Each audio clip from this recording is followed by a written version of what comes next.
इस यतीमा के रोने की आवाज पूरे दरबार में गूंज रही थी और दरबार में मामूल से ज्यादा ही लोगों का रश था। लोग अपने अपने मसाइल लेकर सुल्तान मोहतरम के दरबार में हाजिर थे। लोगों की सरगोशियां भी सुल्तान मोहतरम के कानों तक पहुंच रही थीं। लेकिन जब सिसकियां सुनी तो वे साख्ता उस जानब को देखने लगे। वहां पर कई मर्द और जन बैठे थे, हर एक का अपना ही मसला था। लेकिन तभी सुल्तान मोहतरम का ध्यान अपने सामने खड़े शख्स की जानब दोबारा मतवज्जा हो गया। वह शख्स बूढ़ा था, रो रहा था, कहने लगा, सुल्तान आलम मुकाम, मेरा बेटा धोखे से मुझसे मेरी सारी जमीनें और घर हड़प कर चुका है और अब मुझे मेरे ही घर में नौकरों की तरह रखने लगा है। कहता है तू मेरा बाप नहीं, तू मेरा नौकर है। आज के बाद तू मेरे घर के सारे काम करेगा। सुल्तान मोहतरम, मेरे बेटे की औलाद भी मेरी कोई खास इज्जत नहीं करती। बहू ने तो वैसे ही मुझसे बैर रखा हुआ है। जब मेरा बेटा ही मेरी इज्जत नहीं करता तो कोई और को मेरी इज्जत करेगा। खुदारा मेरे बच्चे को समझाए, मैं इसका बाप हूँ, वो बाप के साथ ऐसा रवैया रखकर क्यों अपनी आखिरत को खराब कर रहा है। बूढ़े शख्स की बात सुनकर सुल्तान मोहतरम ने उस शख्स को दिलासा दिया और कहने लगे कि सिपाहियों, जाकर उस शख्स के बेटे को यहाँ दरबार में लेकर आओ। हमारे होते हुए किसी भी शख्स को कोई हक नहीं पहुँचता कि वह जालिम व जबर करता फिरे। वह शख्स सुल्तान मोहतरम का शुक्रिया अदा करता हुआ वहां से जा चुका था। एक मर्तबा फिर सुल्तान मोहतरम के कानों में लड़की की रोने की आवाज गूंजी थी। इस मर्तबा सुल्तान खासे बेचैन होने लगे थे। ऐसे लग रहा था जैसे लोगों में कोई ऐसी खातून भी मौजूद है जो कि बेतहाशा दुखी दिल है। सुल्तान मोहतरम ने अपने सामने बैठे हुए लोगों को मुखातब किया और फिर फरमाने लगे कि कौन है जो इस कदर बेबसी से रो रहा है। सुल्तान के यहाँ सामने आए। सुल्तान मोहतरम अपने निशिस्त से खड़े हो चुके थे। हर कोई एक दूसरे का चेहरा देख रहा था। फिर पीछे मुड़कर देखने लगे। देखते ही देखते कतार सी बनने लगी और एक लड़की वहां पर अकेली बच चुकी थी, जो सर झुकाए रो रही थी। जैसे ही अपने करीब रास्ता बनते देखा तो उसने सर उठाकर देखा था। सामने ही सुल्तान मोहतरम खड़े थे। सुल्तान मोहतरम को देखकर और बाकी लोगों को हटा हुआ देखकर आंखों में भला ही आंसू थे, लेकिन चेहरे पर एक उम्मीद की किरण नजर आई थी। भागते हुए वो सुल्तान मोहतरम के कदमों में गिरी, रोते हुए कहने लगी, शुक्र खुदा का सुल्तान मोहतरम, मेरी आपसे मुलाकात हो गई। खुदा आपकी उम्र को दराज करे। मुझे यतीमा की दुआ है कि आप हजारों साल जिए। सुल्तान मोहतरम उस लड़की को देख रहे थे जिसके अल्फाज इंतहाई पुख्ता थे। वह सुल्तान मोहतरम को दुआएं दे रही थी। हालांकि उसकी उम्र बामुश्किल 17 से 18 साल थी। सुल्तान मोहतरम उसे अपने कदमों से उठाकर सामने खड़ा कर चुके थे। अगले ही पल उसे छोड़ भी चुके थे। कहने लगे कि बेटी, रो क्यों रही हो? क्या मसला है? किसके साथ आई हो यहाँ पर? उसके साथ किसी भी दूसरे शख्स को ना देखकर सुल्तान मोहतरम ने उसे सवाल किया था। वह रोने लगी, रोते हुए कहने लगी, सुल्तान मोहतरम, बड़ी मुश्किलों से आपके दरबार तक पहुंची हूँ। यहाँ पर इतने लोग अपने मसाइल लेकर आए हुए थे। मुझे तो लगा था कि शायद मेरी आज आपसे मुलाकात ही नहीं हो पाएगी, लेकिन मैं सबसे आखिर में बैठी रो रो कर अपने अल्लाह पाक से दुआ कर रही थी कि आज हर हाल में अपने इस नेक बंदे से मेरी मुलाकात करवा देना। ये शख्स मुझे जरूर इंसाफ दिलवाएगा, मुझे दुखियारी के हक में आवाज उठाएगा। उसके अल्फाज सुल्तान मोहतरम को और वहां पर बैठे दरबारियों को मजीद तजस्सुस में मुब्तला करने लगे थे। वह लड़की बज़ाहिर तो ठीक थी, रो रो कर हलकान तो हो चुकी थी, लेकिन उसकी शलवार पर खून लगा हुआ था। अव्वल तो उसने जलबाब पहन रखा था जिसने उसके वजूद को ढक रखा था, लेकिन यह जलबाब इस कदर बोसीदा था कि टांगों की तरफ जाकर फट चुका था। वहीं से उसकी शलवार पर लगा हुआ खून सुल्तान मोहतरम देख चुके थे। सुल्तान मोहतरम उस लड़की से कहने लगे, बताओ क्या मसला है तुम्हारा? इस कदर रो क्यों रही हो? तुम्हारी रोने ने तो मुझे भी बेचैन कर दिया है। वह लड़की अपने आंसू साफ करने लगी, फिर आंसू साफ करके कहने लगी, सुल्तान मोहतरम, मेरे अंधे चचा ने मेरी इज्जत को पामाल कर दिया है। कल रात मेरा अंधा चचा मेरी इज्जत को रोन चुका है। मेरे चचा ने मुझे कहीं मुंह दिखाने के काबिल नहीं छोड़ा। ये अंधा शख्स जिसे देखकर हर कोई उस पर तरस खाता है, उसके साथ हमदर्दी जताता है, लेकिन ये शख्स अपनी ही भतीजी की इज्जत तार तार कर चुका है। सुल्तान मोहतरम के साथ साथ वहां बैठे हुए दरबारियों के मुंह खुले के खुले रह चुके थे। सुल्तान मोहतरम भी हैरत से उस लड़की को देख रहे थे जो ये अल्फाज कह रही थी। अगले ही पल सुल्तान मोहतरम कहने लगे, बेटी, जो भी कह रही हो सोच समझ कर कहो, मुकम्मल बात बताओ कि यार तुम्हारे साथ हुआ क्या है? तुम इतनी पुख्तगी से अपने चचा पर ये इल्जाम कैसे लगा सकती हो, जबकि ये भी कह रही हो कि वो अंधा है? जब तक मुकम्मल बात नहीं बताओगी मैं तुम्हारी ये बात हरगिज नहीं मान सकता। चचा तो एक महरम होता है। सुल्तान मोहतरम की बात सुनकर वो लड़की फूट फूट कर रोने लगी। कहने लगी, यही तो मसला है सुल्तान मोहतरम। मैंने अपने चचा को अपने बाप जैसी जगह दी। मुझे लगा था मेरा एक बाप तो वफात पा चुका है, लेकिन मेरा चचा भी मेरा बाप बनकर मेरे साथ रहेगा, मेरी यूं ही परवरिश करेगा जैसे एक बाप अपनी बेटी की करता है। लेकिन यहीं पर मैं धोखा खा चुकी थी। वो लड़की रोते हुए सुल्तान मोहतरम से कहने लगी, मैं सबके सामने अपनी कहानी आपको नहीं बता सकती। आप पहले औरों के मसाइल सुन लीजिए, फिर ही मेरा फैसला सुनाइएगा। सुल्तान मोहतरम ने उस लड़की की जिद पर उसे एक जानवर को बिठाया और फिर बाकी लोगों के मामला हल करने के बाद उस लड़की की जान मतवज्जा हुए थे, जो सख्त की कैफियत में एक जानवर को बैठी हुई थी। जैसे ही सब लोग वहां से गए तो सुल्तान मोहतरम ने उसे अपने सामने हाजिर किया। उससे पूछने लगे कि बताओ लड़की, माजरा क्या है। उस लड़की की आंखों में अभी भी आंसू थे। उसने अपनी चादर को कोने से अपनी आंखों में आए हुए आंसू को साफ किया और फिर कहने लगी, मेरी उम्र उस वक्त सिर्फ 3 साल थी जब मेरी वालदा वफात पा गई। वो मेरे भाई को तो दुनिया में ला चुकी थी, लेकिन खुद इस जहां फानी से कूच कर गई। वालदा के जाने के बाद तो मुझ पर दुखों के पहाड़ टूट पड़े थे। मैं अपनी वालदा की मैयत के पास बैठकर रो रही थी, उसे बुलाती रही, लेकिन वो तो हमेशा हमेशा के लिए खामोश हो चुकी थी। एक वक्त वो भी आया जब हमारे घर में बैठे हुए सभी रिश्तेदार धीरे धीरे अपने घरों को जाने लगे। घर पूरा खाली हो चुका था। घर में कोई भी नहीं रहा था, सिर्फ एक बच्चे की रोने की आवाज थी। भले ही मैं छोटी थी, लेकिन जब बच्चे की रोने की आवाज सुनी तो उठती हुई कमरे में चली गई। कमरे में जाकर देखा तो एक छोटा सा बच्चा एक जानवर को जमीन पर बिछे हुए बिस्तर पर लेटा रो रहा था। मैं जानती थी ये मेरा भाई था। मैं उसे अपने नन्हे नन्हे हाथों पर उठाकर चुप करवाने लगी, लेकिन वो चुप ही नहीं हो रहा था। शायद उसे भी मेरी तरह माँ याद आ रही थी। उसे रोता हुआ देखकर मैं भी फूट फूट कर रोने लगी। लेकिन ऐन उसी वक्त मेरा चचा ही था जो लाठी जमीन पर मारता रास्ता का तयन करता वहां पर आया था। चचा ने कमरे में कदम रखा तो मैं रोते हुए चचा के पास चली गई।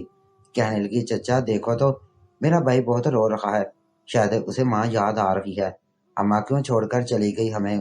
उस वक्त चचा ने मुझे पहली बार अपनी गोद में उठाया था, मेरे गाल पर बोसा दिया, फिर अपने साथ लगा लिया। उनकी आंखों में भी आंसू थे, वो रो रहे थे। कहने लगे, बेटा तुम्हारा भाई कहाँ पर है, जानती हो कि मैं देख नहीं सकता। वो लाठी के सहारे आगे बढ़े थे।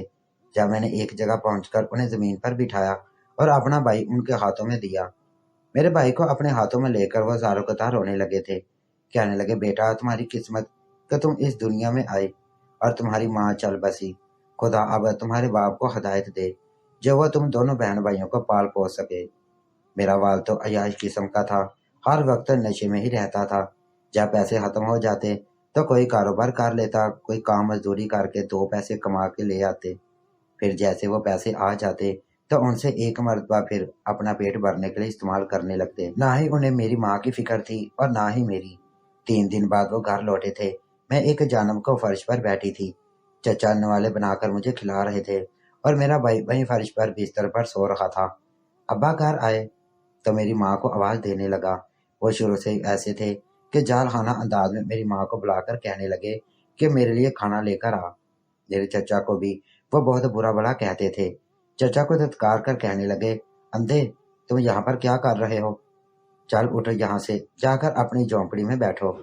अब्बा की चचा से नहीं बनती थी, इसलिए उन्होंने चचा को घर से निकाल दिया था और यूं अंधे चचा घर के साथ ही झोंपड़ी में रहा करते थे। कभी कभार मेरी माँ मेरे हाथों छुपकर चचा के लिए खाना भिजवा दिया करती थी, वरना चचा को फाकों पर ही गुजारा करना पड़ता था। मेरे अंधे चचा ने जब मेरे वालिद के मुंह से ये अल्फाज सुने तो कहने लगे, वही बच्चियां भूखी हैं, मैं खाना खिला रहा था, इनको खाना खिलाकर चला जाऊंगा। जब तीसरी मर्तबा उन्होंने मेरी वालदा को गाली दी तो चचा अगले ही पल चीख उठे थे। कहने लगे, बस कर दे भाई, तुम जिसे गालियां देकर बुला रहे हो वो तो कब की मनोमट्टी तले सो चुकी है। और बाप भी नशे की हालत में थे। एक नजर चचा पर डाली, फिर नौमलूद बच्चे कहने लगे, सचमुच मर गई क्या उम्मे राफिया। चचा रोने लगे कि शायद मेरे अब्बा के दिल में कोई नरमी आ जाए, लेकिन ऐसा नहीं था। अब्बा एक मरतबा फिर मेरी माँ को मलामत करते हुए कहने लगे कि अच्छा हुआ जान छूट गई। मेरा वालिद ऐसा ही था। मुझे वालिद से नफरत और चचा से अनयह होने लगी थी। वो हमारा बहुत ख्याल रखते थे। नशा कर करके एक रोज वो भी आया جب میرے والد جوا کرتے ہوئے اپنے ہی جیسے لوگوں سے لڑ پڑے اور لڑتے لڑتے اپنی جان سے ہاتھ دھو بیٹھے۔ چچا نے میری اور میرے بھائی کی پرورش کی تھی۔ بھائی صرف 3 مہینے کا ہوا تھا جب اسے تیز بخار ہو گیا۔ آدھی رات کو اس کے ناک سے اور منہ سے خون بہنے لگا۔ میں نے چچا کو بتایا۔ جب تک چچا دیواروں کا سہارا لیتے طبیب تک پہنچے، بہت دیر ہو چکی تھی۔ میرا بھائی بھی ہمیں چھوڑ کر جا چکا تھا۔ اس کے بعد سے میں چچا کے ساتھ اس گھر میں رہ رہی تھی۔ مجھے ان کی نیت پر کوئی شک نہیں تھا، نہ ہی شروع سے میں انہیں برا سمجھتی تھی۔ لیکن جیسے جیسے میں بڑی ہوئی اور جوانی میں قدم رکھنے لگی تو مجھے اپنے چچا کی نیت بھی خاصی بدلتی ہوئی لگنے لگی تھی۔ جب تک میں چھوٹی تھی میرا چچا ہی میرا ہر کام کیا کرتے تھے۔ وہ مجھے چھوتے ہاتھ لگاتے تو مجھے برا نہیں لگتا تھا، لیکن ایک رات جو کچھ چچا نے کیا میں سوچ بھی نہیں سکتی تھی۔ اتنا کہہ کر وہ لڑکی تھوڑی دیر کے لیے سانس لینے کے لیے رکی اور پھر آنکھوں میں آئے آنسو صاف کر کے کہنے لگی، میں سو رہی تھی جب مجھے اپنے وجود پر حرکت سی محسوس ہوئی۔ ایسے لگ رہا تھا جیسے کوئی میرے وجود پر ہاتھ سہلا رہا ہو۔ پہلے تو مجھے یہ خواب لگا، لیکن جیسے ہی میرا ذہن بیدار ہوا اور مجھے سچ مچ اپنے وجود پر گردش کرتا ہوا ہاتھ محسوس ہونے لگا تو اگلے پل میں نے آنکھیں کھول دی۔ آنکھیں کھول کر دیکھا تو کمرے میں گھوپ اندھیرا تھا۔ میں چیخ اٹھی تھی، چلانے لگی، چچا کو بلانے لگی کہ چچا چچا کوئی میرے کمرے میں ہے۔ اپنے پاس ہی پڑی لالٹین کو جب تک میں نے جلایا اور کمرے میں دیکھا، میری تو حیرت کا کوئی ٹھکانہ نہ رہا تھا۔ میرا دوپٹہ تو دور فرش پر گرا ہوا تھا اور کمرے میں چچا موجود تھے۔ اگلے پل بکلائے ہوئے میرے پاس آ کر کہنے لگے کہ کیا ہوا، کون آیا تھا کمرے میں، تم ٹھیک تو ہو نا؟ لیکن نہ جانے کیوں اس روز مجھے چچا سے ایک عجیب سی الجھن محسوس ہوئی تھی۔ ان کا چہرہ پسینے سے شرابور تھا، وہ ہانپ رہے تھے، بھلے ہی اندھے تھے لیکن انہیں دیکھ کر مجھے یوں لگنے لگا جیسے میرے جسم کو چھونے والا کوئی اور نہیں بلکہ میرا چچا ہے۔ بہرحال میں کافی خوفزدہ ہو چکی تھی۔ اس کے بعد میں نے کبھی بھی کمرے میں اندھیرا نہیں کیا تھا بلکہ لالٹین جلا کر سونے لگی۔ چچا کہتے ہیں کہ تم لالٹین جلا کر مت سویا کرو۔ میں کہتی کہ کیوں؟ تو کہتے ہیں تیل پر پیسے بہت خرچ ہو جاتے ہیں۔ اب بتاؤ بھلا میں اندھا شخص کہاں سے پیسے پورے کروں گا۔ وہ مجھ سے محبت بہت کرتے تھے لیکن مجھے فضول خرچی بھی نہیں کرنے دیتے تھے۔ آخر ایک وقت وہ بھی آیا جب مجھے لگنے لگا کہ جیسے چچا مجھے جان بوجھ کر چھونے کی کوشش کرتے ہیں۔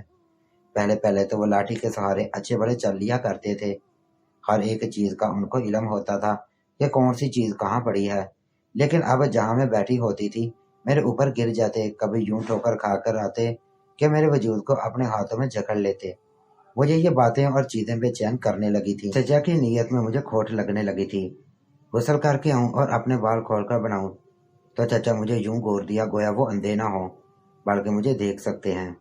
میں کام کرتی چلتی پھرتی تو ان کی نظریں اپنے وجود پر پا کر خود کو اس طرح میں محسوس کرنے لگی تھی۔ میں نے چچا سے دوری بنا کر رہنا شروع کر دیا۔ گھر میں کوئی اور عورت بھی موجود نہ تھی، ماں باپ تو پہلے ہی مار چکے تھے اور چچا نے مجھے آس پڑوس کی عورتوں کے ساتھ دوستی بھی نہیں کرنے دی تھی، نہ ہی کبھی کھیلنے کے لیے گھر سے باہر بھیجا تھا۔ ایک روز پڑوس کی عورت نے آ کر چچا کو کہا بھی کہ بھتیجی کی شادی کر دو، جوان بھتیجی ہے، تم بھی اندھے ہو، کل کو کوئی اونچ نیچ نہ ہو جائے۔ مگر چچا فوراً غصہ ہو چکے تھے، کہنے لگے ہرگز نہیں، میری بھتیجی ابھی بہت چھوٹی ہے، اسے کیسے غیر لوگوں کے حوالے کر دوں اور وہ لوگ اس کے ساتھ نہ جانے کیسا سلوک کرتے پھریں۔ جب تک میں زندہ ہوں میری بھتیجی میرے پاس رہے گی۔ مجھے چچا کی بات عجیب لگی تھی، میں بھی جوان تھی، شادی کرنا چاہتی تھی، لیکن اس روز چچا نے میرے ساتھ جو کچھ کیا میں سوچ بھی نہیں سکتی تھی۔ میں اپنے بستر پر لیٹی سو رہی تھی۔ آج رات کو جب میں لالٹین جلانے لگی تو تیل ہی موجود نہیں تھا۔ چچا کہنے لگے کہ تیل کے لیے پیسے نہیں بچے تھے، کل لا دوں گا تو جلا لینا۔ میں نے بھی آج اندھیرے میں ہی سونے کا فیصلہ کیا تھا، لیکن جیسے ہی اپنے بستر پر لیٹی تو چچا نے مجھ پر حملہ کر دیا۔ وہ میرے وجود کو نوچنے لگے، یہاں تک کہ میرے ساتھ بدفعلی کرنے لگے تو میں نے اگلے ہی پل پاس ہی پڑا ہوا لکڑی کا بکسا جس پر میں اپنے پاس لالٹین جلا کر رکھا کرتی تھی اٹھا کر چچا کے سر پر دے مارا۔ مجھے بس چلانے کی آواز آئی تھی۔ چاند کی چوندھویں رات تھی۔ میں نے کسی کو کمرے سے باہر بھاگتے ہوئے دیکھا تھا۔ جب تک میں نے اپنے وجود کو ڈھانپا اور باہر نکلی تاکہ سب کو اکٹھا کر سکوں تو اس سے پہلے ہی ایک مرتبہ پھر مجھے کسی نے دبوچ کر زور زور سے دیوار سے مارا تھا۔ جب ہوش آیا تو صبح ہو چکی تھی۔ چچا میرے سرہانے بیٹھے رو رہے تھے کہ کیا ہوا تمہیں، تم چلا کیوں رہی تھی، خیر تو ہے، تم اتنی گھبرائی ہوئی کیوں محسوس ہوتی ہو۔